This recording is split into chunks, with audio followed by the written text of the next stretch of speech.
Je ne pouvais plus en parler, car je savais qu'ils étaient là, quelque part, attendant que je fasse un faux pas, que je révèle un secret dont je n'étais même pas conscient.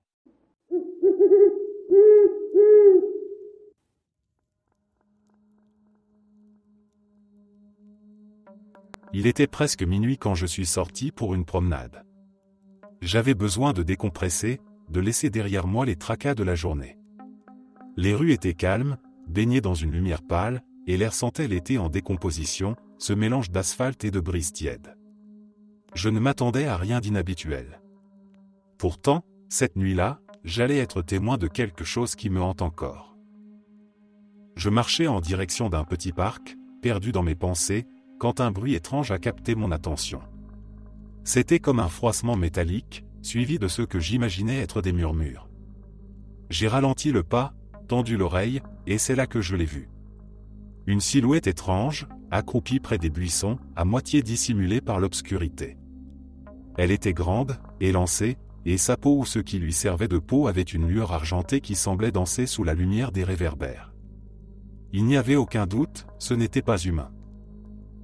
Mon souffle s'est coupé, et j'ai eu cette réaction instinctive de me reculer, de me fondre dans l'ombre pour ne pas être vu. La créature respirait difficilement, comme si elle s'était blessée. Avant que je puisse faire quoi que ce soit, des bruits de pas précipités ont retenti, suivis par l'apparition de deux hommes vêtus de costumes noirs. Ils se sont approchés de la créature avec une précision presque militaire, leur regard froid et calculateur. Je n'avais jamais vu des gens comme eux, et ils ne ressemblaient en rien à des agents de police ou à des enquêteurs normaux. L'un des hommes a sorti un objet cylindrique, une sorte de dispositif qui brillait faiblement.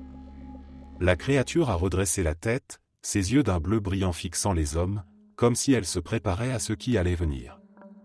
Mais avant qu'ils ne puissent l'atteindre, quelque chose d'incroyable s'est produit.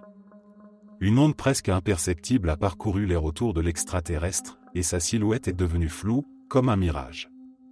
En une fraction de seconde, elle s'est estompée, disparaissant totalement. C'était comme si elle s'était évaporée, mais je savais que ce n'était pas une disparition ordinaire. Elle s'était protégée, masquée derrière une sorte de champ d'invisibilité. Les hommes en noir ont réagi avec une froide efficacité. Ils ont scruté l'endroit où la créature avait disparu, échangeant des mots que je n'ai pas pu entendre. Leurs gestes étaient maîtrisés, presque robotiques, comme s'ils avaient été entraînés toute leur vie pour ce genre de situation. J'ai senti mon cœur battre si fort que j'avais l'impression que le son allait me trahir. Je me suis figé, espérant ne pas attirer leur attention. Après un moment, les hommes se sont éloignés, communiquant entre eux par de petits appareils discrets. Ils semblaient contrariés mais pas surpris, comme s'ils avaient déjà vécu ce genre d'incident. Je suis resté caché un long moment, jusqu'à ce que le silence revienne, et même alors, j'ai eu du mal à bouger. Ce que j'avais vu n'avait rien d'un spectacle ou d'une hallucination. C'était réel. Depuis cette nuit, je ne cesse de me demander, qu'est-ce que cette créature faisait là, et pourquoi ces hommes en noir la poursuivaient-ils? Je n'ai aucune réponse, seulement des souvenirs, et une angoisse persistante qui me hante dès que je repense à cette rencontre.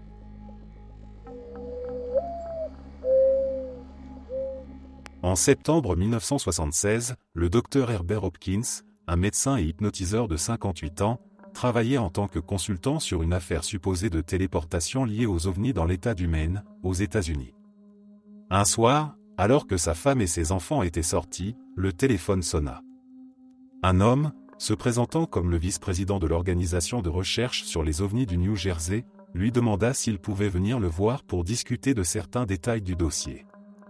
Le docteur Hopkins accepta sans hésiter, trouvant la demande naturelle sur le moment. Il se dirigea vers la porte arrière pour allumer la lumière, facilitant ainsi le chemin de son visiteur depuis le parking. Mais à peine avait-il atteint l'interrupteur qu'il remarqua un homme déjà en train de monter les marches du perron. Je n'ai vu aucune voiture, et même s'il en avait eu une, il aurait été impossible qu'il arrive aussi vite depuis un téléphone, commenta plus tard Hopkins, saisi par un étonnement retardé. Pourtant, sur l'instant, il ne ressentit aucune inquiétude particulière lorsqu'il fit entrer son visiteur. L'homme était vêtu d'un costume noir, avec un chapeau noir, une cravate et des chaussures également noires, et portait une chemise blanche. Il ressemblait à un croque-mort, se rappela Hopkins plus tard. Ses vêtements étaient impeccables, le costume parfaitement lisse, le pli de son pantalon parfaitement net. Lorsqu'il ôta son chapeau, l'homme révéla un visage complètement dépourvu de poils, pas seulement chauve, mais sans sourcils ni cils. Sa peau était d'une blancheur morte, tandis que ses lèvres étaient d'un rouge vif. Au cours de leur conversation, il passa un moment sa main gantée de gris sur ses lèvres, et le docteur fut stupéfait de voir que le rouge de ses lèvres s'était étalé, laissant des traces de rouge à lèvres sur le gant. Ce n'est qu'après coup que le docteur Hopkins réalisa à quel point l'apparence et le comportement de cet homme étaient étranges. Un détail particulièrement troublant fut lorsque le visiteur mentionna que le docteur avait 2 pièces de monnaie dans sa poche, ce qui était effectivement le cas.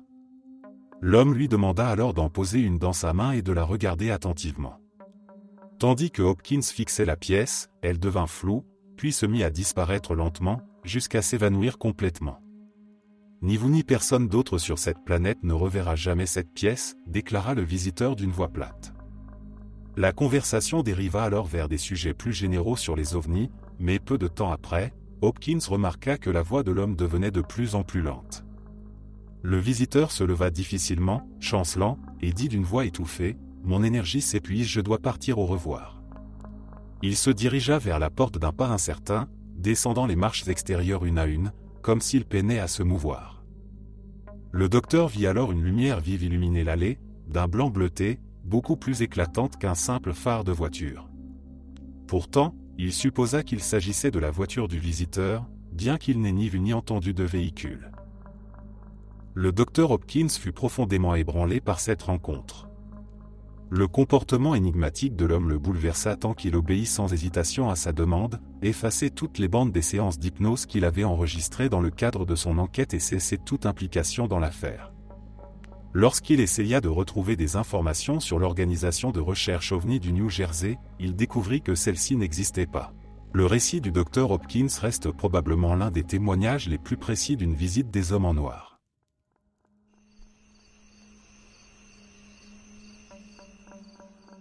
J'ai récemment reçu un appel téléphonique d'un témoin d'événements inexpliqués, un professionnel de la santé vivant à Palm Springs, en Californie, que je vais appeler Mike.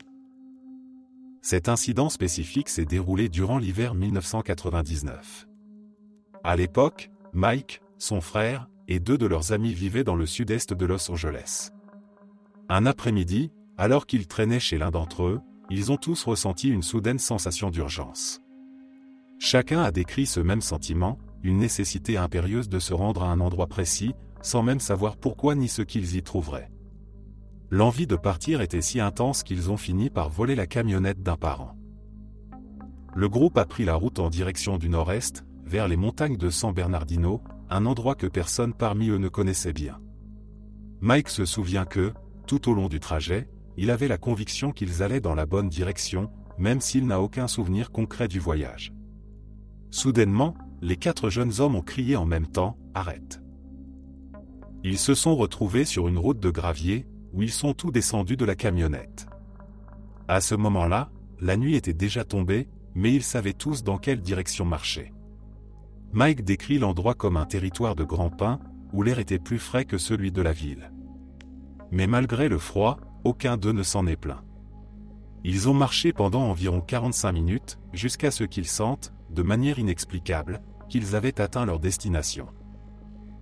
Dans une petite clairière, ils ont découvert un rocher noir en forme de cube parfait, d'environ 1,50 m de côté. Mike raconte qu'ils pouvaient voir ce monolithe même sans lampe torche. Fascinés, les jeunes hommes ont grimpé sur le cube, et soudain, ils se sont tous effondrés dans un sommeil profond. Ils ont été réveillés brutalement par un bruit venant dans leur direction. Des centaines d'orbes blanches de taille variée zigzaguaient à travers les arbres, émettant des sons étranges qui ont immédiatement terrifié Mike et ses amis. Pris de panique, ils ont sauté du rocher et se sont mis à courir vers la camionnette, les orbes les poursuivant tout le long, bourdonnant et les encerclant. Lorsqu'ils ont finalement approché le véhicule, les orbes ont disparu d'un coup. Mais ce n'était pas fini. Tout à coup, ils se sont retrouvés face à plusieurs grands véhicules sombres, équipés de puissants projecteurs de recherche. Mike n'a aucune idée d'où ces véhicules étaient venus, ni comment ils avaient pu apparaître si subitement. Une voix humaine forte et colérique a retenti, « Qu'est-ce que vous foutez ici ?» Mike et ses amis, trop choqués pour répondre, ont été submergés par un cri assourdissant qui semblait venir du ciel.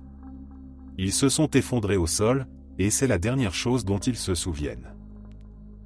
Des heures plus tard, Mike a été réveillé par son frère qui le secouait frénétiquement. Ils étaient tous les quatre dans le fond de la camionnette, souffrant de maux de tête intenses. Quand Mike a ouvert la porte latérale, la lumière du soleil l'a frappé au visage, le rendant instantanément nauséeux. En sortant, ils ont réalisé qu'ils se trouvaient sur le parking d'un supermarché. Des gens allaient et venaient, les dévisageant bizarrement. Après avoir repris leurs esprits, ils ont compris qu'ils étaient à Riverside, en Californie, mais ils n'avaient aucune idée de comment ils y étaient arrivés. Depuis cet événement, Mike et son frère ont eu d'autres rencontres avec des êtres inconnus, bien que les souvenirs de ces expériences restent flous. Lorsque je lui ai demandé pourquoi il en parlait après 18 ans, Mike a répondu qu'il cherchait des réponses, mais qu'il n'avait jamais pu obtenir d'explications satisfaisantes. Le lieu précis du monolithe semble avoir été effacé de sa mémoire, mais lui et ses amis sont formels, tout s'est passé exactement comme ils le décrivent.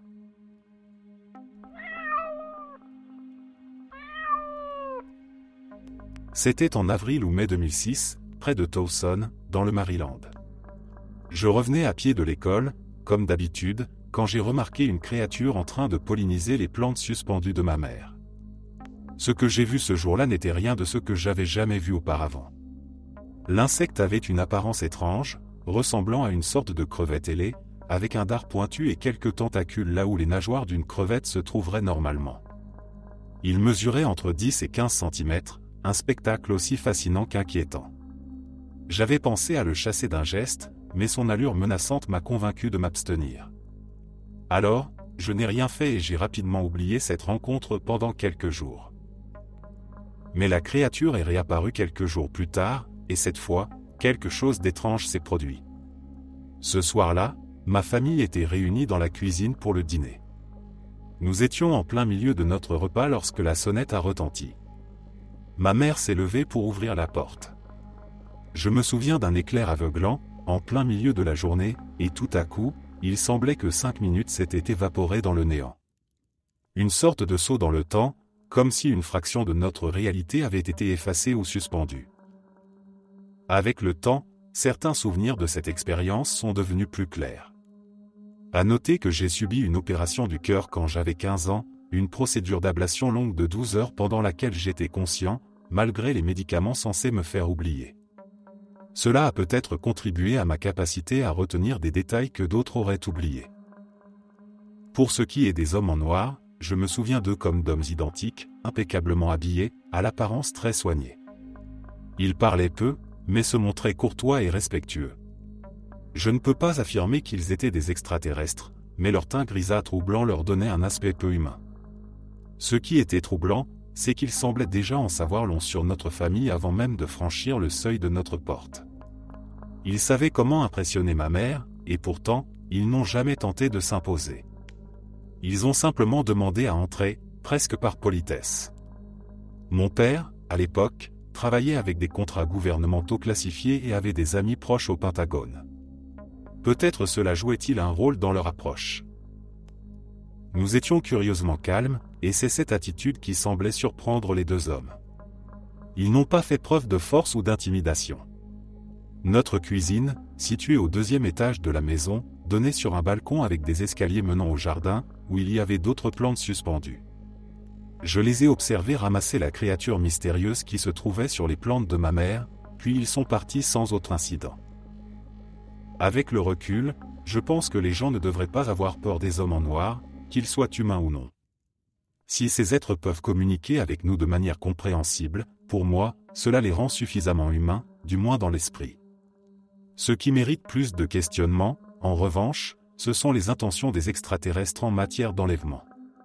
Toute entité intelligente, quelle qu'elle soit, qui capture une autre créature intelligente contre sa volonté mérite d'être questionnée, et je me suis souvent demandé si les gris, ces extraterrestres qu'on dit froids et calculateurs, ne nourrissent pas un sentiment de supériorité.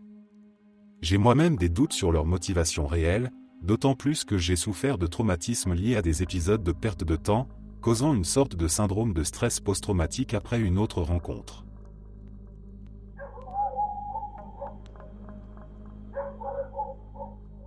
J'étais allé à une brocante, ce marché en plein air où l'on peut tomber sur des trésors poussiéreux ou des bibelots sans valeur.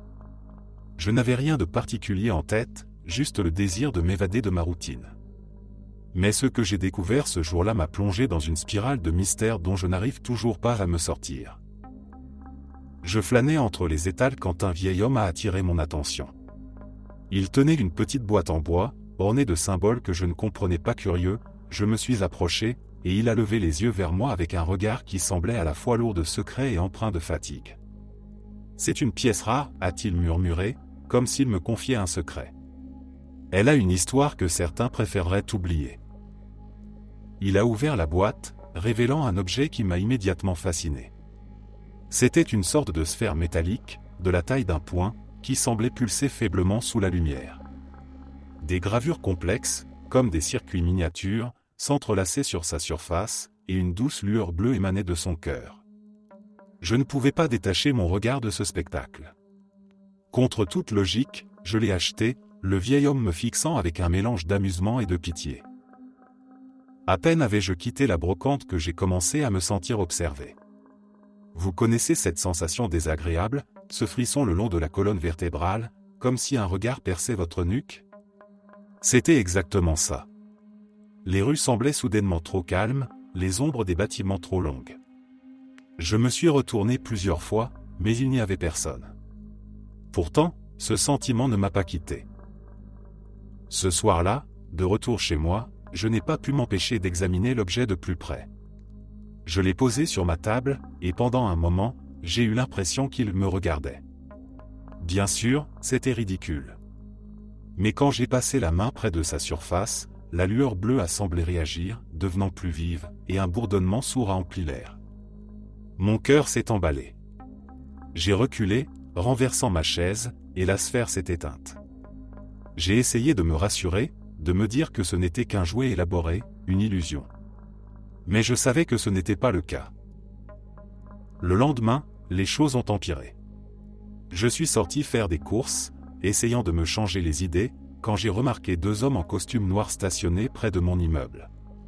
Ils semblaient attendre, leurs lunettes de soleil masquant leur regard, mais je pouvais sentir leur attention tournée vers moi.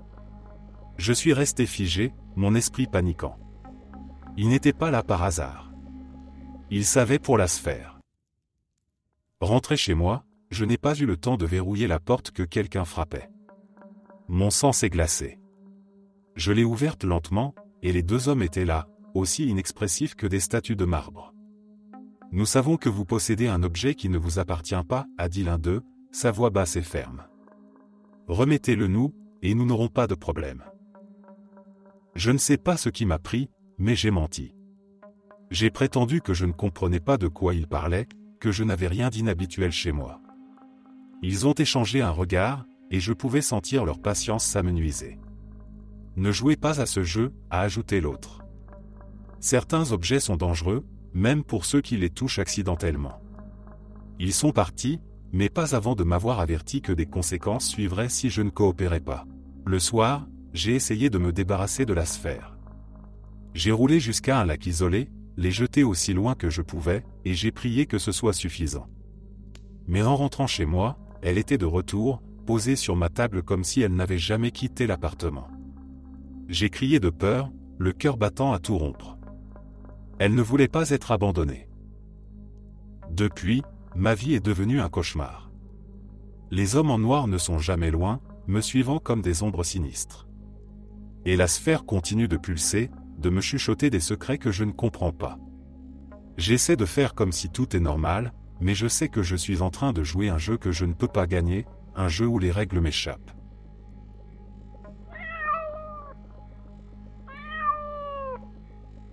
En 1998, j'ai vécu une expérience étrange alors que je vivais seul dans l'État de Washington.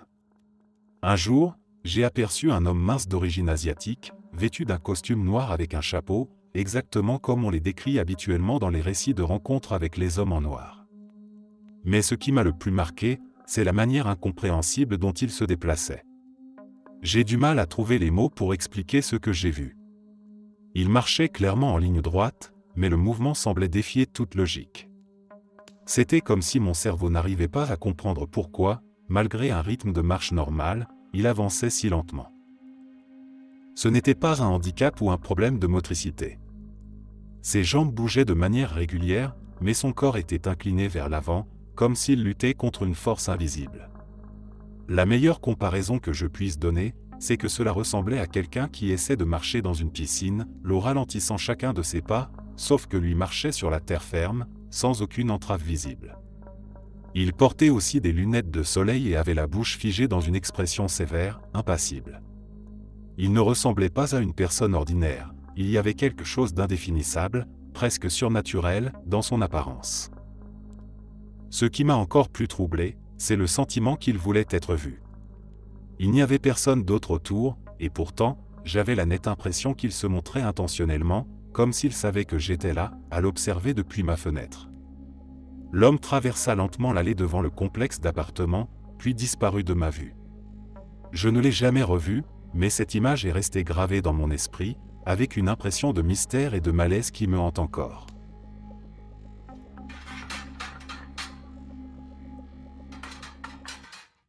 Une nuit, alors que le silence pesait lourd dans la maison endormie, je me suis réveillé en sursaut, sans raison apparente. Une angoisse profonde m'envahissait, comme si quelque chose d'invisible rôdait tout autour de moi. Je me suis redressé dans mon lit, les sens en alerte, le souffle court. Puis je l'ai vu. Une lumière bleue, éblouissante, s'infiltrait de partout. Elle jaillissait des interstices de ma chambre, les contours des fenêtres, les fentes des murs, même les moindres fissures du plancher. La pièce tout entière semblait baignée dans cette radiance surnaturelle. C'était comme si les murs avaient disparu, comme si j'étais pris au milieu d'un immense faisceau de lumière qui dévorait tout. Mes yeux n'arrivaient pas à s'adapter, tout semblait se dissoudre, se fondre dans cette lueur irréelle. Je me suis levé, vacillant, les jambes tremblantes et les sens égarés. Mon esprit, encore alourdi par le sommeil, cherchait désespérément une explication rationnelle. J'ai pensé aux nouveaux antidépresseurs que je prenais depuis peu. Peut-être un effet secondaire, une hallucination ? Mais ce que je ressentais était trop tangible, trop réel. Puis, soudainement, la lumière s'est évanouie. Comme si elle n'avait jamais existé. Je me suis retrouvé dans l'obscurité familière de ma chambre, les murs solides autour de moi. Le lendemain matin, alors que l'aube s'installait doucement, un événement encore plus étrange est survenu. Il était tôt, et un bruit sec m'a fait sursauter, quelqu'un frappait à la porte. J'ai ouvert, et 2 hommes se tenaient là. Ils étaient vêtus de costumes noirs impeccables, leurs visages figés sous des lunettes de soleil opaques. Il y avait quelque chose de dérangeant dans leur posture, une raideur presque inhumaine. Leur peau était trop lisse, trop parfaite, et leurs traits, dénués d'expression, semblaient erronés, comme s'ils jouaient un rôle qu'ils ne comprenaient pas tout à fait. Ils m'ont observé d'une manière qui m'a glacé le sang. Une froideur clinique émanait d'eux, un vide inquiétant. Sans parler de manière conventionnelle, leurs yeux semblaient scruter, comme s'ils cherchaient des indices cachés. Ils m'ont posé des questions, tentant de savoir ce qui s'était passé la nuit précédente. En évoquant mes antidépresseurs, j'ai cru voir un léger relâchement de la tension dans leurs gestes, presque imperceptible. Quand ils ont tourné les talons pour s'éloigner, j'ai senti un étrange soulagement, mêlé d'un malaise encore plus profond. Ils marchaient avec une synchronisation parfaite, mécanique, et leur départ m'a laissé avec une impression persistante de leur étrangeté. Depuis cette nuit, l'angoisse ne me quitte plus. J'essaie de rationaliser, de me convaincre que tout cela n'était qu'un enchaînement de coïncidences ou d'hallucinations. Mais l'image de ces hommes en noir, avec leur absence totale d'humanité, reste gravée dans mon esprit.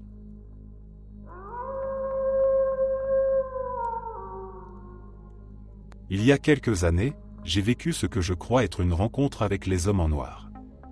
Cela s'est passé sur une route de campagne du Missouri, un chemin de terre caouteux, criblé de nids de poules énormes et de pierres saillantes. On ne pouvait pas rouler à plus de 30 km/h sans risquer de déraper et de finir dans un fossé. Alors que je cherchais mon chien, j'ai pris un virage serré, et une voiture que je ne parvenais pas à identifier est apparue face à moi. À l'intérieur, il y avait un homme d'apparence asiatique, très maigre, vêtu d'un costume noir. Sur ce genre de route isolée, il est courant d'échanger un regard ou de se faire un petit signe de la main en croisant quelqu'un. Mais cet homme n'a absolument pas réagi à ma présence, comme s'il ne me voyait même pas. J'ai continué ma route sur environ 1 kilomètre, et voilà qu'une autre voiture, tout aussi indéfinissable, se dirige vers moi. Cette fois encore, un homme d'apparence asiatique, identique au premier, se trouve au volant. Pas un regard, aucune reconnaissance de ma part. Je commence à me sentir étrangement mal à l'aise. D'abord parce que la probabilité de croiser des hommes asiatiques en costume noir dans cette région rurale était déjà très faible, et ensuite parce que je n'arrivais toujours pas à identifier ces voitures, ce qui ne m'était jamais arrivé. Mais le plus troublant, c'est de croiser un troisième homme, identique aux 2 autres, au bout de quelques minutes de route. Là, je me suis figé de peur, persuadé qu'ils étaient des agents gouvernementaux venus pour une opération importante. Ne voulant pas me retrouver mêlé à quelque chose d'énorme, j'ai fait demi-tour et je suis rentré en trombe chez moi. À mon soulagement, j'ai retrouvé mon chien tranquillement assis sur le porche. En racontant l'histoire à mon mari, il a d'abord supposé qu'il s'agissait d'une descente pour un trafic de drogue. J'ai tenté de lui expliquer que c'était bien plus étrange que ça, mais il semblait sceptique. 2 nuits plus tard, alors que nous dormions profondément, nous avons été brutalement réveillés par ce qui ressemblait, au premier abord, à un hélicoptère atterrissant dans notre allée de gravier. C'était un bruit impossible, et pourtant c'était la première idée qui m'est venue en émergeant du sommeil. Mon mari et moi nous sommes précipités vers la fenêtre, bataillant pour ouvrir les stores. De puissantes lumières clignotantes illuminaient l'extérieur, mais, chose effrayante, il n'y avait aucun bruit. Puis, tout a disparu d'un coup. Plus rien. Au matin, une étrange impression planait, comme si quelque chose s'était réellement produit, mais sans que nous puissions nous en rappeler précisément. Nous sortions de la maison pour aller travailler lorsque notre voisin, un homme plutôt discret, est arrivé dans notre allée. Il n'avait jamais fait ça auparavant, ce qui m'a tout de suite mise sur mes gardes. J'avais un pressentiment étrange, il allait nous dire quelque chose que je ne voulais pas entendre. Il s'est approché et nous a demandé « Est-ce qu'ils vous ont eu aussi ?» Nous étions déconcertés. « Qui ça ?» avons-nous répondu. Il n'en savait rien non plus, mais il nous a expliqué que sa voiture, qu'il avait laissée la veille au soir dans son allée, verrouillée, se retrouvait ce matin-là en plein milieu de son champ. Le plus perturbant ? La voiture était intacte, sans une éraflure, toujours fermée à clé. Et il n'y avait aucune trace sur l'herbe haute, pas la moindre marque indiquant que le véhicule avait été déplacé jusque-là. C'est tout ce dont je me souviens. Mais, au fond de moi, je reste convaincu que ces hommes en costume noir et leurs voitures mystérieuses sont liés à cette histoire bizarre de voitures déplacées et à l'énigmatique apparition des lumières clignotantes. Une part de ce mystère reste irrésolue, mais il y avait quelque chose de profondément anormal, comme si nous avions été observés ou manipulés par des forces inconnues. Quand j'étais enfant, j'allais dans un centre communautaire pour enfants à Brooklyn, New York. J'avais à peine 6 ou 7 ans, et ce centre organisait des sorties pour nous tout au long de l'été. Une des excursions nous a emmenés dans un endroit à Manhattan, un lieu semblable à Discovery Zone ou un immense Chuck E. Cheese, mais encore plus grand et extravagant. Je n'ai jamais réussi à me souvenir du nom exact de cet établissement, probablement parce que c'était il y a tellement longtemps. Ce dont je me souviens, c'est que les murs étaient garnis de tablettes interactives pour les enfants, avec des jeux et des applications éducatives. Mon cousin de cœur les avait repérés tout de suite et y était resté collé tout le temps que nous étions là-bas. Le complexe avait des fosses à balles et des labyrinthes de tubes à perte de vue, qui ressemblaient à des châteaux fantastiques pour un enfant de mon âge. Il y avait 3 grandes sections distinctes, mais une d'entre elles semblait fermée, ses lumières tamisées donnant une impression de mystère ou de désuétude. Curieux, je me suis aventuré à suivre un groupe d'enfants plus âgés, en partie parce que j'avais un béguin pour une des filles et que j'avais l'intention de lui avouer ce que je ressentais. Je les ai finalement retrouvés, elle et les autres, tout en haut de l'une des tours de tube. Ils étaient en train de s'embrasser. Mon petit cœur d'enfant était brisé, et, abattu, j'ai décidé de m'éloigner tout seul. Je me suis dirigé vers la section faiblement éclairée.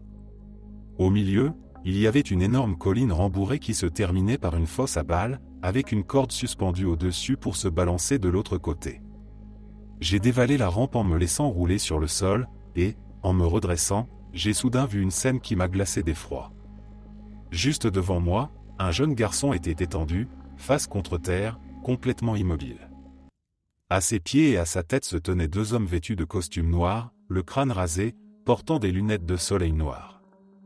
Ce qui m'a le plus terrifié, c'est qu'ils étaient d'une pâleur presque cadavérique, et ils avaient des visages identiques, comme des copies conformes. Je ne savais pas ce qu'ils faisaient, mais tout ce que je savais, c'est que je ne voulais pas être leur prochaine cible. Pris de panique, j'ai couru aussi vite que mes petites jambes me le permettaient, cherchant mon cousin. Quand je l'ai enfin trouvé, j'ai essayé de lui expliquer frénétiquement ce que je venais de voir. Avant même que je ne puisse finir ma phrase, une annonce a retenti dans les haut-parleurs. Ils ont informé que notre groupe devait quitter les lieux. Ils ont dit à nos encadrants que nous étions trop bruyants ou indisciplinés, ce qui, de toute évidence, était faux. Nos moniteurs étaient outrés et pensaient que c'était une question de discrimination, un acte purement raciste.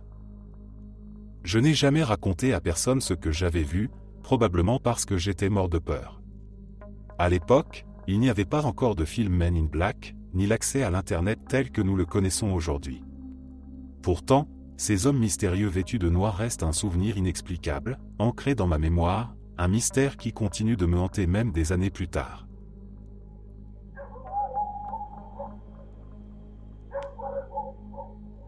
Il y a environ 6 mois, j'ai commencé à plonger sérieusement dans le sujet des enlèvements extraterrestres. C'était une partie du monde des conspirations que je n'avais jamais vraiment exploré auparavant.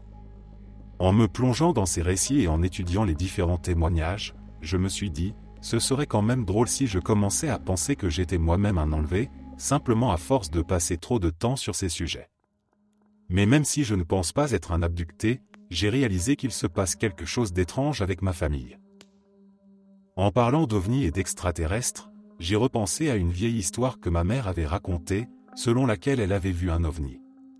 Lors d'une récente visite à ma famille, je lui ai demandé des détails sur cette expérience. Elle m'a dit qu'elle l'avait vu à la fin des années 70 ou au début des années 80. C'était soit juste avant ma naissance, soit pendant qu'elle était enceinte de moi, ou juste après ma naissance. À l'époque, mes parents vivaient dans une vieille ferme au milieu de nulle part, dans l'Illinois. Mon père était en déplacement pour le travail. Il était environ 21 heures, et ma mère s'était rendue compte qu'elle avait oublié de nourrir les chiens. Elle est sortie pour les nourrir, et en levant les yeux, elle a aperçu un énorme ovni en forme de triangle noir avec 3 lumières rouges, une à chaque angle du triangle. L'objet planait silencieusement au-dessus de la maison. Ma mère était sous le choc, surtout par la taille impressionnante de l'engin.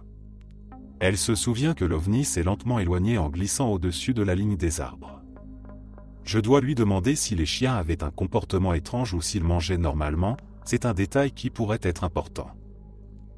Un autre souvenir étrange a refait surface lorsque j'ai demandé à ma mère et à ma petite sœur ce qu'elles voulaient dire en plaisantant à propos des allans. Elles m'ont expliqué que, lorsque ma sœur avait 3 ans, elle se levait souvent en pleine nuit pour aller dans la chambre de ma mère. Elle l'a réveillée en lui demandant de dormir avec elle parce qu'il y avait des allans dans sa chambre. C'est ainsi que ma petite sœur, à 3 ans, appelait les extraterrestres. Cela m'a semblé pertinent et digne d'être mentionné, surtout avec tout ce que j'ai appris sur les rencontres et les enlèvements. Lors d'un autre voyage pour rendre visite à ma famille, j'étais avec un ami et mon père. Mon ami a raconté à mon père qu'il connaissait des gens qui faisaient des enquêtes paranormales dans la région. À ma grande surprise, mon père s'est montré intéressé et a voulu en savoir plus. Cela m'a étonné, car je n'avais jamais pensé que mon père pourrait être ouvert au paranormal. Tout en discutant, j'ai fait remarquer, vous savez, quand on a vécu quelque chose de paranormal, on n'a pas envie de le chercher. J'ai moi-même eu un nombre incalculable d'expériences paranormales, mais je n'en avais jamais parlé à mon père, pensant qu'il ne serait pas réceptif. Mais là, il m'a regardé et a dit, « Eh bien, moi, j'ai vécu quelque chose de paranormal. » Ce qu'il a raconté m'a laissé sans voix. Il a commencé par expliquer qu'il était à l'hôpital, mourant. Il a raconté qu'il avait accepté son sort, et que la lumière dans la pièce commençait à s'éteindre, remplacée par une obscurité grandissante. C'est alors que 2 hommes en costume noir et chapeau sont entrés dans la pièce. Ils ont dit, « Monsieur Jones, nous ne pouvons pas vous laisser mourir pour l'instant. » Puis ils sont sortis de la pièce. Miraculeusement, mon père a repris vie. Un médecin et une infirmière sont accourus, surpris de le voir si bien. « Monsieur Jones, vous allez bien. On ne pensait pas que vous alliez vous en sortir. » Mon père leur a demandé qui étaient les hommes en costume noir. Le médecin a affirmé que lui et l'infirmière étaient restés juste devant la chambre pendant tout ce temps, et que personne n'était entré ou sorti. L'une de mes premières expériences paranormales remonte à l'époque où un ami et moi avons vu une Cadillac noire des années 1950, dans le style des Men in Black, disparaître juste devant nous. Un an ou deux plus tard, j'ai été suivi chez moi par une masse de silhouettes sombres portant des costumes, des chapeaux et des trench-coats des ombres qui ressemblaient étrangement aux Men in Black ou à l'apparition connue sous le nom de l'homme au chapeau. Le docteur David Jacobs, un expert en ufologie et enlèvement extraterrestre, affirme que ce phénomène est souvent générationnel. Certains pensent que le paranormal et les extraterrestres sont intrinsèquement liés. L'idée est que si vos grands-parents ont été enlevés, cela peut sauter une génération, laissant leurs enfants sans aucune expérience étrange, mais leurs petits-enfants peuvent en vivre. Ce cycle, selon cette théorie, pourrait expliquer les expériences étranges qui se répètent au sein de certaines familles. Personnellement, je trouve cette théorie crédible. Bien sûr, elle ne couvre pas toutes les anomalies ou événements paranormaux, mais pour certains d'entre nous, l'aspect générationnel semble bien s'appliquer.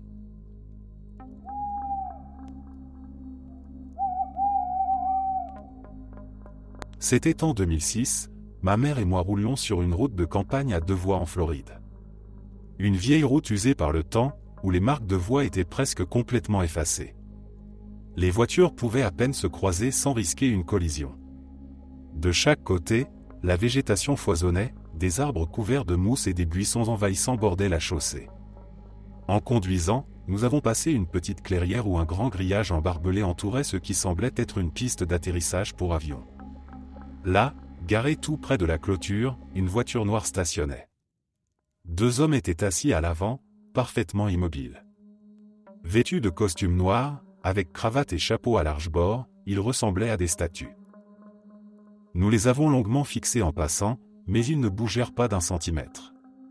Ce qui est étrange, c'est que quelques minutes après les avoir dépassés, la même voiture apparut subitement derrière nous. Le choc fut immédiat. Nous étions vigilantes depuis que nous avions vu ces hommes, et malgré tout, nous ne les avions pas entendus arriver. Après cela, je n'ai plus de souvenir précis de ce qui s'est passé. Lorsque j'essaie d'en discuter avec ma mère, ses yeux se remplissent de larmes, et elle insiste qu'elle ne se souvient de rien après ce moment où ils sont apparus derrière nous. La seconde expérience s'est produite des années plus tard, alors que je vivais dans mon premier appartement. J'avais adopté un chiot, que j'essayais encore de dresser. Chaque nuit, vers 2 heures du matin, elle se réveillait en pleurant pour sortir. Ce soir-là, pourtant, elle ne m'a pas réveillé. C'est un bruit de coups frappés à la porte qui m'a arraché du sommeil vers 3 heures. J'ai vérifié par le Judas, mais, étrangement, j'ai décidé de ne pas ouvrir. 15 minutes plus tard, ma chienne s'est enfin mise à aboyer pour sortir. Je me suis levé, j'ai attrapé mon sac poubelle, et je l'ai emmené dehors. Près des bennes à ordures, je les ai vus. La même voiture noire, avec ces 2 hommes identiques, garés dans l'ombre. Un frisson glacé m'a traversé. À cause de la frayeur que m'avaient causé les coups à la porte, j'avais pris mon pistolet, glissé dans le haut de mon short. Quand j'ai croisé le regard de l'un des hommes, ils ont commencé à sortir de la voiture. Leur mouvement était calme, presque mécanique.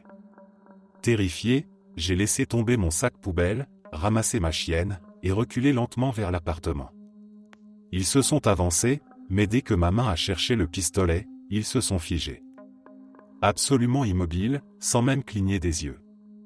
Nous sommes restés ainsi, pétrifiés, pendant quelques instants qui m'ont paru une éternité.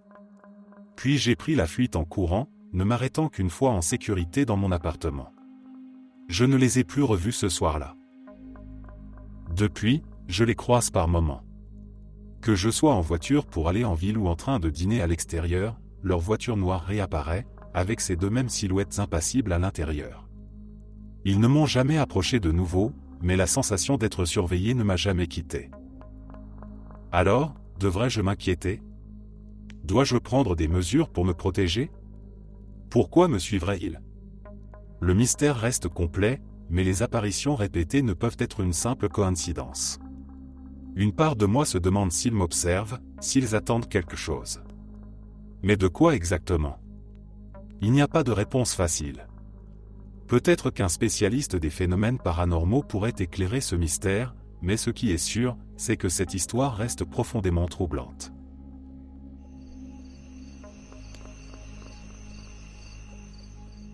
Tout a commencé par une nuit d'été, quelque part au milieu de nulle part. J'avais pris l'habitude de m'échapper de la ville pour contempler les étoiles, un rituel presque sacré que j'avais adopté pour me vider la tête des tracas quotidiens. Ce soir-là, le ciel était dégagé, sans un nuage, et la Voie lactée se déployait au-dessus de moi comme une rivière de lumière infinie. Je m'étais allongé dans l'herbe, savourant la paix, sans me douter que cette tranquillité allait voler en éclats. Ça a commencé par une vibration étrange. Mon corps a réagi avant mon esprit.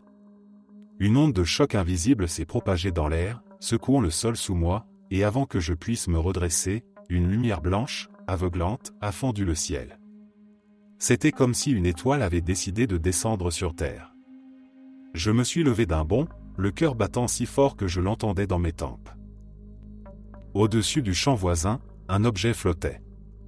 Un vaisseau, ou ce que mon cerveau, en état de choc, a décidé de nommer ainsi.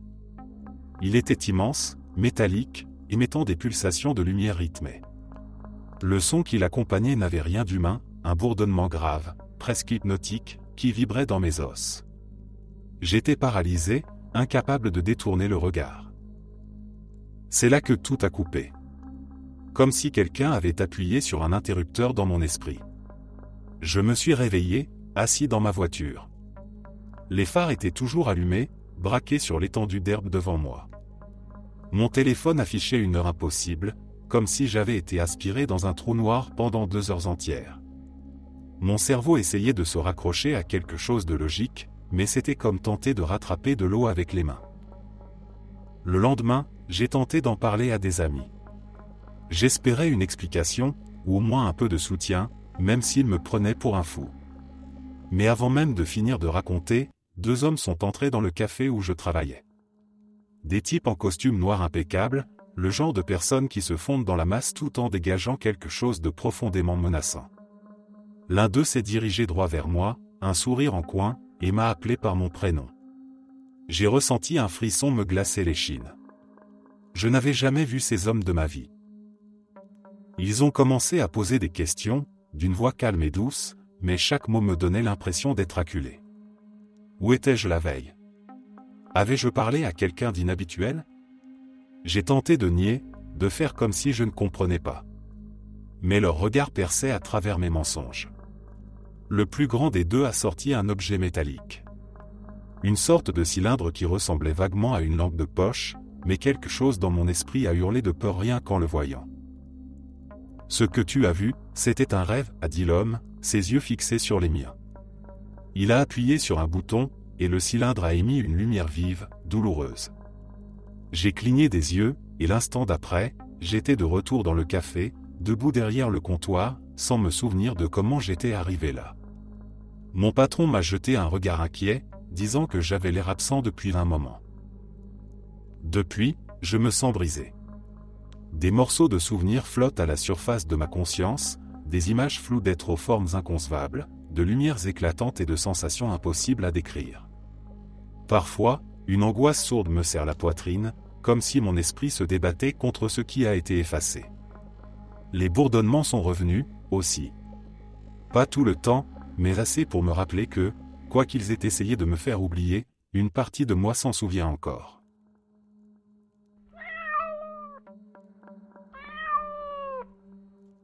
En 1979, j'avais 11 ans, et je me retrouvais souvent seul à la maison.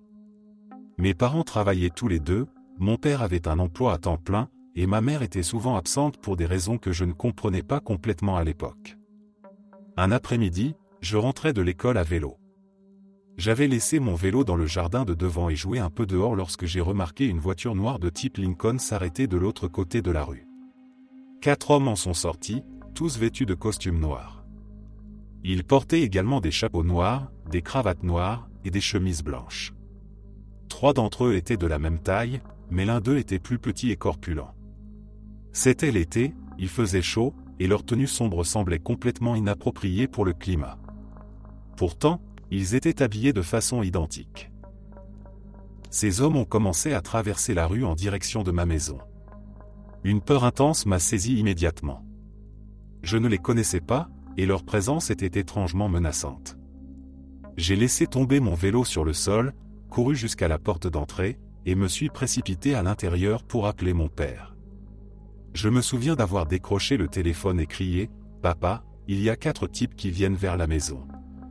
Je ne sais pas quoi faire. » Mon père, qui n'était qu'à environ 11 minutes de route, m'a dit « Verrouille la porte, descends dans le sous-sol, et cache-toi derrière la télévision.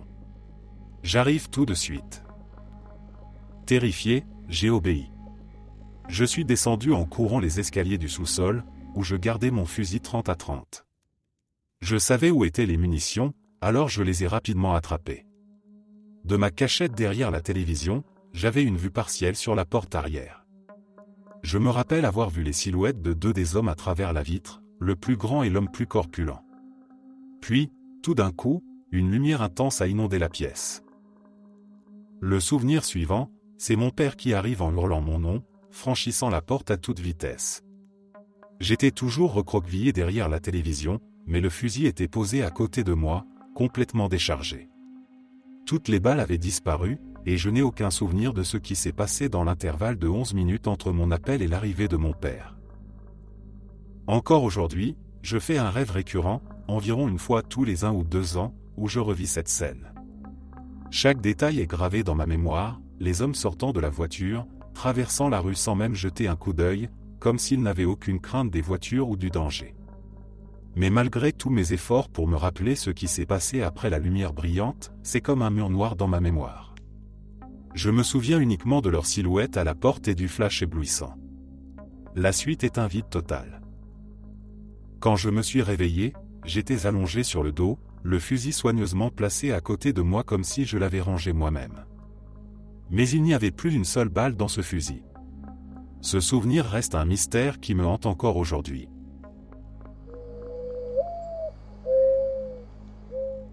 Je ne me suis jamais considéré comme quelqu'un d'important, juste un simple journaliste qui écrivait pour le journal local, s'occupant d'articles sur les événements communautaires et les affaires de la région. Jusqu'à ce que je tombe sur l'histoire qui a changé ma vie.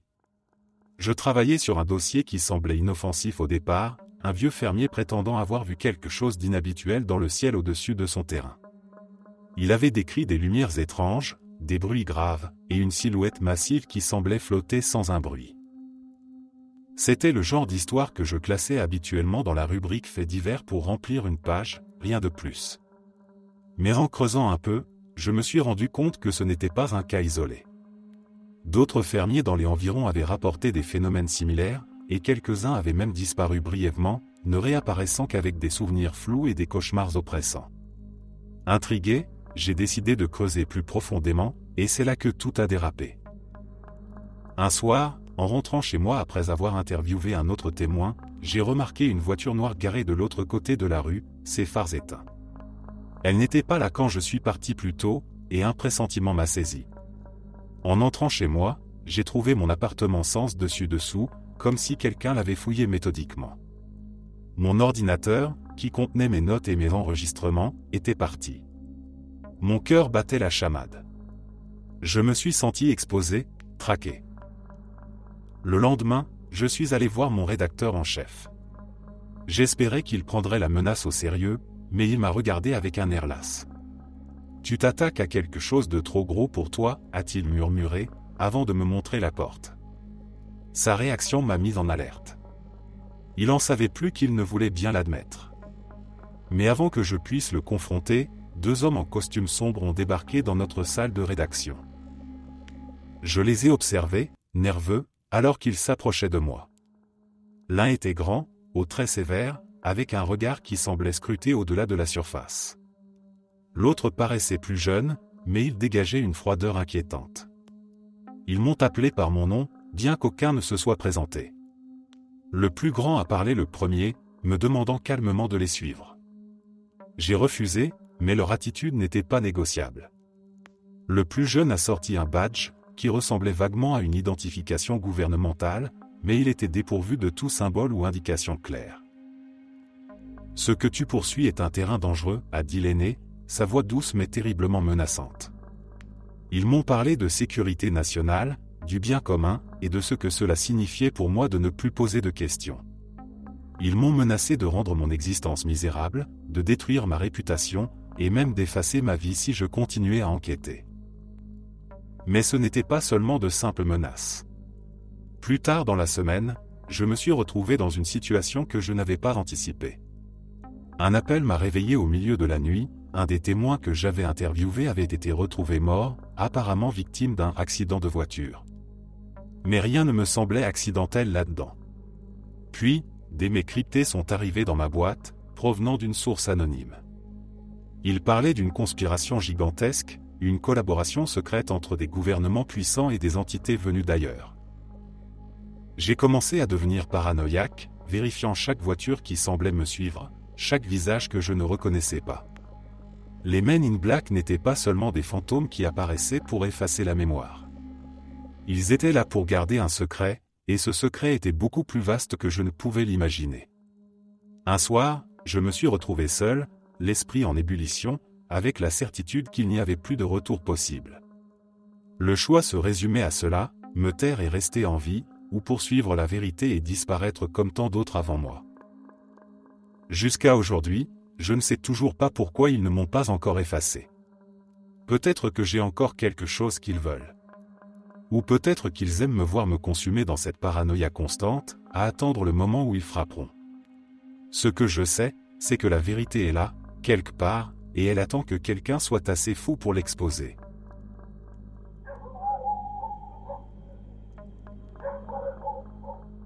Le regretté et pionnier de l'ufologie John Keel a rapporté une affaire étrange et possible de crash suivie d'une récupération, impliquant des personnages inhabituels qui pourraient bien être les précurseurs des hommes en noir modernes. Cet incident mystérieux aurait eu lieu un après-midi de mai 1924, près de la petite ville de Gem, en Virginie occidentale, une région déjà célèbre pour ses histoires de créatures monstrueuses dans le comté de Braxton. Un fermier, vivant en périphérie de Gem, a affirmé avoir vu un avion s'écraser dans une forêt voisine. À cette époque, les avions étaient un spectacle très rare, surtout dans des régions reculées comme la Virginie occidentale, et un crash d'avion était un événement considérable. D'après le fermier, l'avion en question était très étrange, il n'avait pas d'ailes, ne faisait aucun bruit et semblait anormalement grand. Aussi gros qu'un cuirassé est la description qu'il en a donnée. Rapidement, une équipe de recherche composée du shérif local et du journaliste John Keel s'est formée pour explorer la forêt. En quelques heures, ils ont trouvé l'épave dans une petite clairière. Selon le témoignage de John Keel, nous n'étions pas les premiers sur place. Il y avait déjà 5 ou 6 hommes dans la clairière. Certains étaient vêtus de costumes noirs, avec des cravates et tout, ce qui semblait vraiment absurde dans cette partie de la forêt. D'autres portaient des combinaisons d'une couleur étrange, fabriquées dans un matériau très brillant, presque métallique. Ils parlaient entre eux dans une langue étrangère rapide, que personne ne pouvait comprendre. Lorsque le groupe de recherche s'est approché, ces hommes sont devenus très agités. Ceux qui portaient des combinaisons se sont précipités vers l'épave, comme s'ils voulaient se cacher. Quelques membres de l'équipe de recherche étaient armés, et l'un d'eux s'est exclamé « Bon Dieu, ce sont des espions », avant de pointer son arme. Ces étrangers étaient petits, mesurant un peu plus de 1,50 m, et avaient tous des traits orientaux, pommettes saillantes, yeux en amande, et peau sombre. L'un d'eux, cependant, parlait anglais. Il a assuré aux hommes que personne n'était blessé et que tout allait bien. Il a également promis de passer au bureau du shérif pour rédiger un rapport complet. N'ayant aucun délit apparent sous les yeux, le groupe de recherche n'a pas eu d'autre choix que de les laisser gérer leur machine. Pendant que Keel inspectait les alentours, il a remarqué un petit objet métallique par terre, une sorte de truc qu'il a ramassé et glissé dans sa poche sans savoir vraiment pourquoi il ne l'avait pas remis aux étrangers. Finalement, le groupe de recherche est parti, laissant les étrangers s'occuper de leur étrange appareil.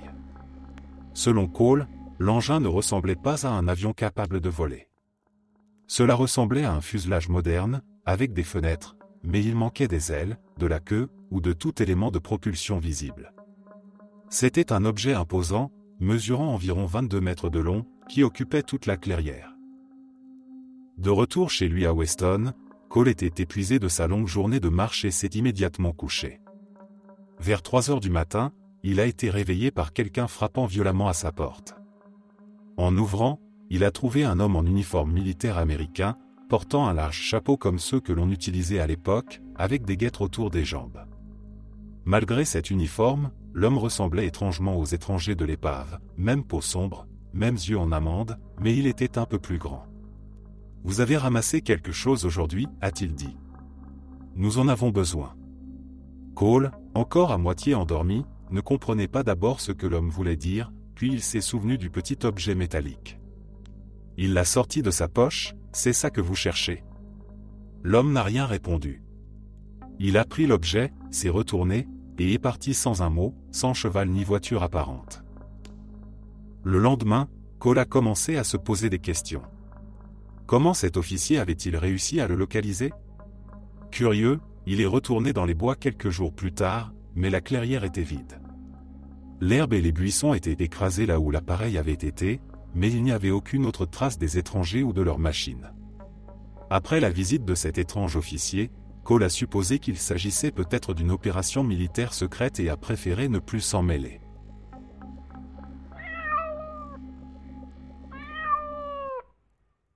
Il y a quelque temps, j'avais 17 ans, et c'était en plein été. Nous nous dirigions vers la maison de mon oncle, qui possède une petite maison près de la plage. Pour y arriver, il faut traverser une immense étendue de forêt, un trajet d'environ 1 heure où les arbres semblent s'étirer à l'infini de chaque côté de la route.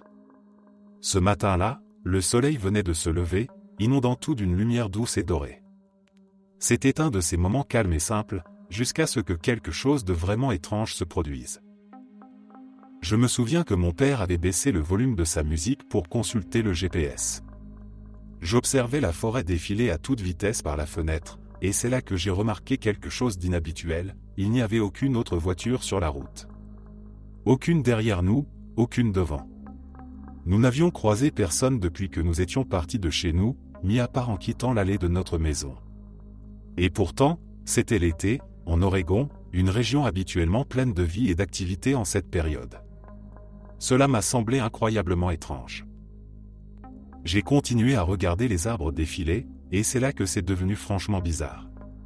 Je vous jure, à un moment, la forêt s'est éclaircie, s'ouvrant sur une clairière pendant quelques secondes. Dans cette ouverture, j'ai vu 2 hommes vêtus de costumes noirs, portant des lunettes de soleil noires, des gants et des chaussures noires également. Ils étaient en train d'attacher une créature énorme et velue à un arbre. Une créature qui ressemblait à un animal massif, presque sauvage, mais elle ne se débattait pas, elle restait immobile, comme résignée ou apathique. Ce qui m'a terrifié encore plus, c'est que les 2 hommes me regardaient directement.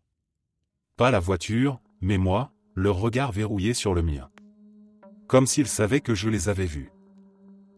Mon cœur battait la chamade, et j'ai demandé à mon père s'il les avait vus lui aussi. Il m'a jeté un regard confus, affirmant qu'il n'avait rien remarqué, trop concentré sur sa conduite et son GPS. Je ne savais pas quoi penser. Je ne suis pas du genre à croire à ce genre de choses, aux phénomènes étranges ou paranormaux, mais cette scène m'a complètement glacé. Une partie de moi voulait se convaincre que c'était une hallucination, que mes yeux m'avaient joué un tour, mais l'image de ces hommes et de la créature reste ancrée dans ma mémoire. Le plus étrange, c'est qu'aussitôt que nous avons quitté la forêt, nous nous sommes retrouvés entourés de voitures sur la route. Comme si, d'un seul coup, nous étions revenus à la normale. C'était comme si j'avais entrevu une scène secrète, quelque chose que je n'aurais pas dû voir. Rien que d'y repenser, j'en ai encore des frissons, un sentiment d'angoisse qui refuse de s'effacer. Je n'ai jamais su comment interpréter ce que j'avais vu, et je me demande si quelqu'un d'autre a déjà vécu une expérience similaire.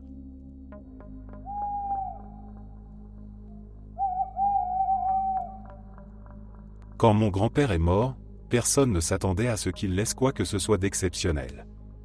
C'était un vieil homme discret, qui passait son temps dans son jardin ou à bricoler des objets dont personne ne comprenait vraiment l'utilité.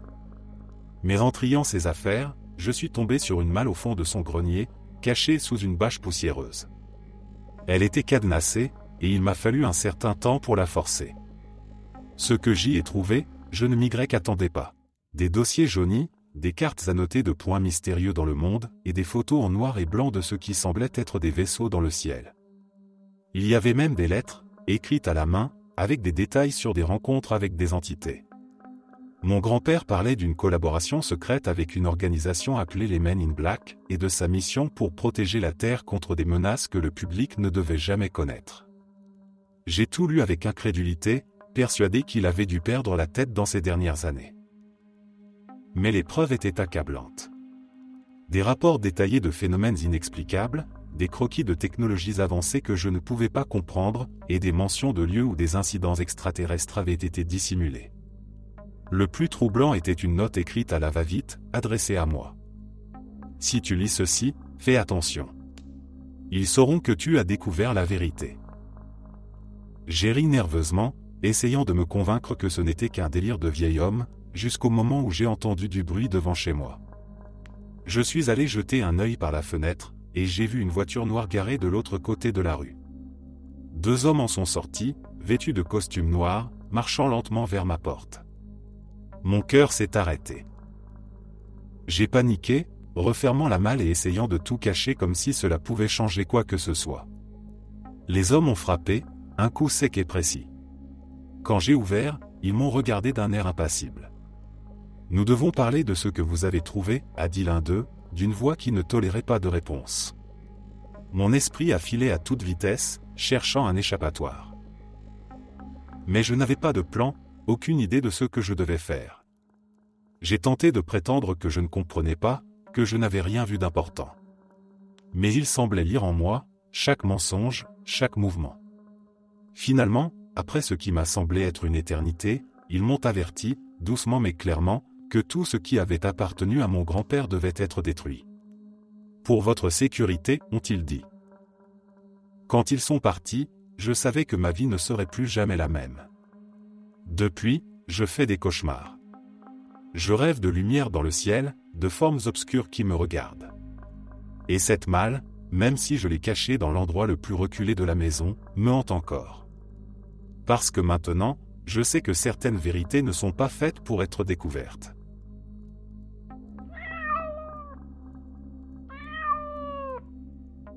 Ça s'est passé il y a quelques mois, dans notre petite ville tranquille.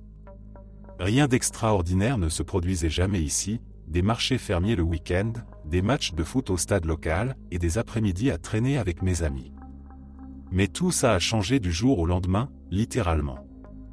Ce matin-là, je me suis réveillé en voyant des voitures noires garées à presque tous les coins de rue, et des hommes en costume, portant des lunettes de soleil, avaient envahi la ville. Au début, on aurait dit qu'ils venaient pour une sorte d'opération secrète, mais personne ne savait ce qui se passait. Ils ne parlaient à personne, mais ils semblaient observer tout le monde. Des drones bourdonnaient au-dessus des maisons, et des caméras temporaires avaient été installées aux carrefours principaux. L'atmosphère est devenue oppressante, et les habitants ont commencé à se méfier de l'un et de l'autre. Nous n'avions jamais rien vu de tel. Puis, les rumeurs ont commencé à se propager. Certains disaient qu'un objet étrange s'était écrasé la veille dans un champ en périphérie de la ville, et que les hommes en noir étaient là pour contenir la situation. D'autres pensaient que c'était un test militaire secret. Mais personne n'avait de preuves, seulement des spéculations et des chuchotements nerveux. Je me souviens d'avoir marché jusqu'au café du coin avec un de mes amis. Les conversations étaient tendues, et tout le monde jetait des coups d'œil inquiets par les fenêtres. On sentait le poids de l'observation, comme si des yeux invisibles scrutaient chacun de nos mouvements. J'ai tenté de plaisanter pour détendre l'atmosphère, mais mon ami m'a fait signe de me taire. « Ils peuvent peut-être t'entendre » a-t-il chuchoté, les yeux agrandis par la peur. Ce sentiment de surveillance constante a continué de s'amplifier. Des agents frappaient aux portes, demandant des informations sur ce que les gens avaient vu la nuit précédente. Ils posaient des questions précises, sans jamais sourire, et prenaient des notes sans un mot de plus. Quand ils sont venus chez moi, j'ai senti mon estomac se nouer. Je n'avais rien vu, mais leur présence imposait un poids immense, comme si ma simple ignorance était un crime. Un soir, j'ai vu quelque chose qui m'a glacé le sang. En passant devant le parc, j'ai aperçu 2 des agents parler à un homme du quartier, un type qui tenait une épicerie. L'homme semblait bouleversé, et je pouvais entendre sa voix trembler, même de loin. À un moment donné, l'un des agents a posé une main ferme sur son épaule, et l'homme a cessé de parler, comme s'il venait de se rendre compte de l'erreur qu'il avait faite. Le lendemain, l'épicerie était fermée, et personne ne l'a revue depuis. Notre ville est restée sous ce siège invisible pendant des semaines. Chaque tentative d'évasion de cette surveillance était écrasée d'une manière subtile mais efficace. Les gens ont commencé à se taire, à ignorer les bruits la nuit, et à éviter de poser des questions. Et puis, tout aussi subitement qu'ils étaient venus, les hommes en noir sont partis. Les voitures ont disparu, les caméras ont été démontées, et les drones ont cessé de tourner dans le ciel. Mais le mal était fait. Quelque chose avait changé en nous, une peur ancrée, une certitude que nous n'étions plus maîtres de notre propre vie. Et même maintenant, chaque fois qu'un étranger passe par notre ville, un frisson traverse la communauté, comme si nous attendions qu'il revienne.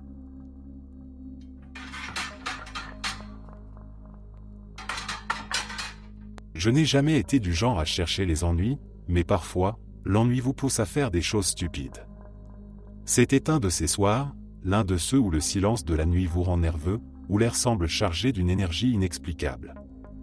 Nous étions chez moi, autour de nos ordinateurs, jouant avec des lignes de code comme des enfants qui cherchent des défis pour tuer le temps.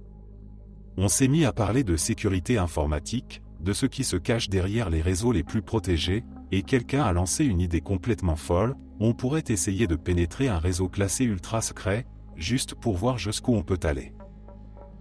C'était censé être un pari, une provocation qu'on n'était même pas censé prendre au sérieux. Mais on s'est regardé, et la tentation a grandi, cette envie stupide de tester nos limites. Très vite, l'un de nous s'est lancé, tapant sur le clavier avec une intensité qui laissait deviner un mélange d'excitation et de peur. On a commencé par cibler un réseau sans identification claire, quelque chose qui semblait caché sous des couches de protection comme une forteresse numérique. Rien qui indique un gouvernement ou une entreprise, juste une série de barrières de sécurité qui nous défiaient. On a travaillé des heures, plongeant de plus en plus profondément dans ce labyrinthe digital. Le moment où on a réussi à entrer a été presque euphorique. Mais ce que nous avons découvert n'était pas ce que nous imaginions. Des fichiers verrouillés, des documents classifiés qui parlaient de phénomènes étranges, des vaisseaux non identifiés, des comptes rendus de rencontres extraterrestres, des opérations de dissimulation. Il y avait des photos, des rapports, et un sigle qui revenait sans cesse: MIB, Men in Black. L'adrénaline s'est transformée en peur pure. C'est à ce moment que tout a basculé. Un bruit lourd a secoué la porte d'entrée, brisant le silence de l'appartement. On s'est figé, le cœur battant à tout rompre. Quelqu'un frappait, mais c'était plus une commande qu'une simple demande. On s'est précipité pour vérifier les caméras de sécurité bricolées que l'on avait installées pour rire, et ce qu'on a vu nous a pétrifiés: 2 hommes en costume noir se tenaient devant notre porte. Leur posture était impeccable, leur visage impassible, caché derrière des lunettes de soleil, même au milieu de la nuit. L'un de nous a commencé à effacer nos traces, supprimant frénétiquement les fichiers, comme si cela pouvait nous sauver. Mais c'était trop tard. La porte a cédé sous une poussée ferme, et les hommes sont entrés, silencieux mais terriblement présents. Ils n'ont pas crié, n'ont pas brandi d'armes. Leur calme était presque pire. L'un d'eux a levé une main, et j'ai senti un frisson glacial me parcourir, une sensation qui m'a vidé de toute volonté. Le prochain truc que je me rappelle, c'est me réveiller sur mon lit comme si rien ne s'était passé. Je ne sais pas ce qu'ils ont fait ou si cela s'est vraiment passé. Mais si c'était un rêve, c'était vachement réel. J'ai lu des histoires qui disent qu'ils peuvent effacer vos souvenirs et je pense que c'est ce qui est arrivé.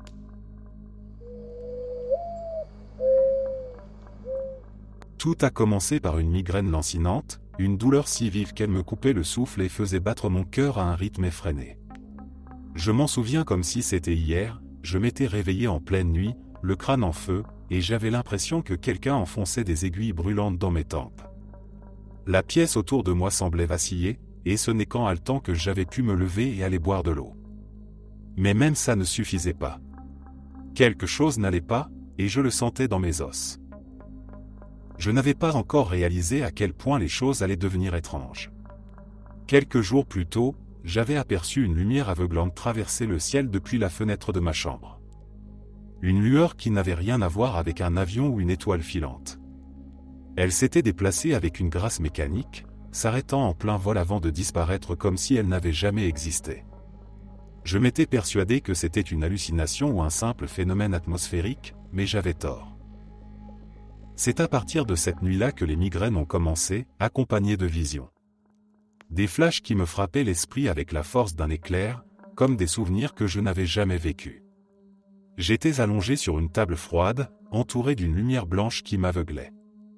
Des formes floues se penchaient sur moi, des silhouettes impossibles à définir, mais dont la présence me pétrifiait. J'entendais des bruits métalliques, des chuchotements dans une langue que je ne comprenais pas, et je sentais des instruments glaciaux glisser sur ma peau. Quand je me réveillais, je n'étais jamais sûr de ce qui était réel ou imaginé. Mon corps portait des marques étranges, des bleus en forme de cercle parfait, des entailles minuscules que je ne pouvais pas expliquer. J'avais essayé de rationaliser, de me dire que je m'étais fait ça en dormant, mais au fond de moi, je savais que c'était autre chose. Quelque chose que je n'osais pas affronter. Un matin, alors que je tentais de me convaincre que tout cela n'était qu'un mauvais rêve, 2 hommes ont frappé à ma porte. Leur arrivée était si soudaine et menaçante que j'en ai laissé tomber la tasse de café que je tenais. Ils portaient des costumes noirs impeccables, leur visage impassible, et leurs lunettes de soleil semblaient absorber toute lumière. J'ai ouvert la porte, mon corps tendu comme un arc, et l'un d'eux a parlé d'une voix basse, presque mécanique. « Nous devons vous poser quelques questions. » Ils sont entrés avant même que je n'ai eu le temps de répondre, s'installant dans mon salon comme s'ils en avaient déjà pris possession. Je me suis assis en face d'eux, sentant mon estomac se nouer, tandis que le plus grand sortait un petit carnet de notes. « Avez-vous remarqué des phénomènes inhabituels récemment? Des lumières dans le ciel, des bruits étranges, ou des pertes de mémoire ?» Sa voix était glaciale, presque dénuée de toute humanité. Je voulais mentir, dire que tout allait bien, mais quelque chose dans leur regard me disait qu'ils savaient déjà. J'ai hésité, cherchant mes mots, et l'autre homme a légèrement incliné la tête, comme pour me rappeler que je ne pouvais pas échapper à leur présence. Non, rien d'inhabituel, ai-je fini par murmurer, mais ma voix m'a trahi. Ils ont échangé un regard, et j'ai senti le poids de leur scepticisme s'alourdir sur mes épaules. Ils ont continué leur interrogatoire, me posant des questions si précises que ça en devenait terrifiant. Avais-je des souvenirs de salles blanches? Des impressions d'être observé, même quand j'étais seul? Chaque question faisait remonter des souvenirs que je voulais désespérément oublier. Finalement, le plus petit des 2 hommes s'est levé. « Si vous vous souvenez de quelque chose, ne le dites à personne, a-t-il averti. Pour votre sécurité. » Ils sont partis aussi vite qu'ils étaient venus, me laissant trembler, le salon silencieux, mais chargé d'une angoisse oppressante. C'est à partir de ce moment que j'ai compris que je n'étais pas fou. Les flashs ont continué, de plus en plus nets, et avec eux des sensations bizarres. J'ai commencé à entendre des sons que les autres ne percevaient pas, à sentir des choses que je ne pouvais pas expliquer. Une fois, j'ai touché une vieille radio dans un café, et elle s'est mise à grésiller comme si elle répondait à ma présence. Un autre jour, j'ai senti des vibrations dans le sol, comme si quelque chose se déplaçait sous la surface. Je suis devenu paranoïaque. Chaque ombre devenait une menace, chaque voiture noire garée trop longtemps un signe que j'étais surveillé. Mais le pire, c'était la certitude que mon propre corps avait été modifié d'une façon que je ne comprenais pas. Je ne pouvais plus en parler, car je savais qu'ils étaient là, quelque part, attendant que je fasse un faux pas, que je révèle un secret dont je n'étais même pas conscient. Et chaque nuit, en m'endormant, je redoutais de voir à nouveau cette lumière blanche, de sentir ce froid glacial, et de perdre encore une part de moi-même.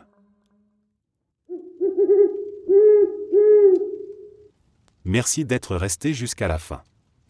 N'oubliez pas d'aimer la vidéo, de vous abonner et de partager vos propres histoires en commentaire. On se retrouve demain à la même heure devant ce feu.